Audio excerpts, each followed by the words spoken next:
Hi, this is Todd Gabri reporting for Spirit News. I've been a fan of glass art since I was in high school. Shops like Back in Blue in New Hope and Artifacts in Northeast Philly dominated the market back then. These stores were more like traditional head shops, though. Head Games Philly at 5 West Girard Avenue is an art gallery, and their medium is fine glass art. It's the culmination of co-owners and brothers, Brad and Kyber Bernstein. Their journey in glass began in the Southwest, and after a decade-long stint as nightclub owners, they're returning to their roots and featuring some incredible glasswork in their newly renovated space in the heart of Fishtown.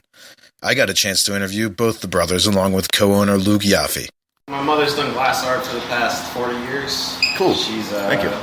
leaded glass, stained glass artist. Amazing at what she does. Wow. I've worked with her for the past lifetime, since I was able to, since I was walking, give or take. No, not walking. And in addition, I am a huge patron of the arts in general. Awesome. In general. Because if you look around, our focus is a glass gallery. Yes. And we really want to make a business in glass blowing supplies. Mm-hmm. Here, an artist can get their materials and actually come and place their products. Our focus is to act as a venue for local artists to reach their audience. Then I asked them what they thought about people who might smoke marijuana out of their art. Luke and Kyber answered.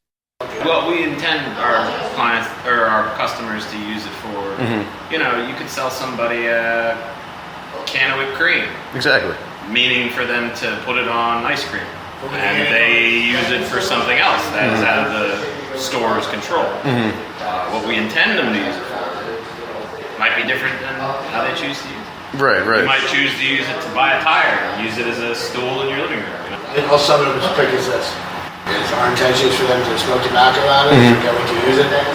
Me personally, it's art. I might not be so quick to use a $2,000 piece. True. But they do, it's their piece, and in this country you have the chance to do whatever the fuck you want here on home. I was surprised to learn that most of the art was made in Philadelphia, and some of the sickest pieces were made right here in Kensington. I was invited to check out master glass artist Brian Regan's studio. I was living in California at the time, and I saw glass blowing, and I wanted to learn how to blow glass. It was super secretive at that point. And I met a guy who had a shop, and he wouldn't let me in. And that only made me want to get in there more. And he let me sit there and watch for like 2 hours one day. And that's when I was like, this is awesome, this is what I want to do. But it was, 6 months before I got to see it again.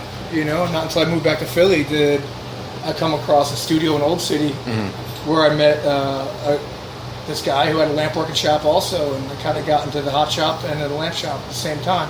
But it was basically, being on lot and seeing glass pieces and being interested in the glass culture and trying to find a way in there that really drove me to want to make glass even more.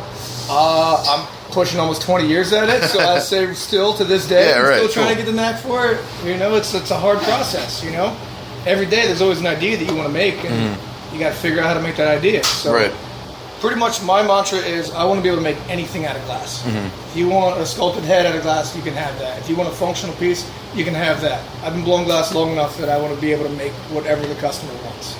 I did a show where it was all traditional tattoos. Yeah. So it was the Sacred Heart, the dragon, the sparrow. It was the whole sailing tattoos. And that kind of led to a whole resurgence in sculpting. The hardest thing about blowing glass is blowing glass. It's a medium where you can't touch it with your hands. It's not like working clay, ceramics. You can basically you can never touch it with your own bare hands. Right. When it's molten, you have to have a tool in between you and the material. You can never hold it. So not until it's cooled down, can you actually hold it and look at it and analyze it. So you have to do all that through a tool. It takes away the hands-on feel to it. You have a metal tool in front of you or a graphite tool. So you have to be able to manipulate the material through the tool. I'll take an image of something, I'll look at it, I'll analyze how I should make it, I'll come up with the process of how to make it, and then I'll execute that process in steps. Okay. I'll look at everything, I'll break it down into geometric shapes. So if it's a face, I want a triangle with a sphere on top of it. So I'm going to triangle and a sphere, and then I'll break down all the parts in a geometric shapes. It's important to remember that Head Games Philly is more than a head shop.